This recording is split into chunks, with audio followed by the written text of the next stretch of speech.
Miss Tran, welcome back to my YouTube channel. Usap-usapan ng mag-asawang Atayde ngayon. Samot-sari ang mga negatibong komento sa kanila. Kaugnay ng pagkakadawit ni Arjo Atayde sa malaking issue ngayon sa bansa.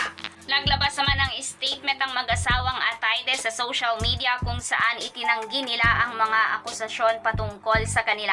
Apektado naman si Maine Mendoza sa pambabash sa kanya at sa kanyang asawa. Samantala, muli namang nadawit ang pangalan ng aktor na si Alden Richard dahil kung mas pinili nga raw ni Maine Mendoza si Alden ay hindi nga daw siya mababash ngayon ng sambayanang Pilipino. Naglabas naman ng saloobin si Alden Richard patungkol sa kinahaharap na issue ngayon nila Maine Mendoza at ng asawa nitong si Arjo Atayde. Let's watch this! Yes po. Any words, any message, bilang naging malaking bahagi naman din talaga ng buhay mo si Maine in a way? Very much. Maine Mendoza has been a very huge part of my life. I'm sure, hindi ko alam kung ganun din ako sa kanya.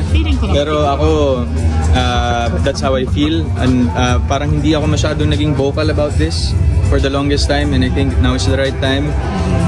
Malaking pagpapasalamat ko sa kanya sa pagtiwala niya sa akin in a way, and although we may had some differences and misunderstandings in the past, at least we remained good friends, and ngayon nga po na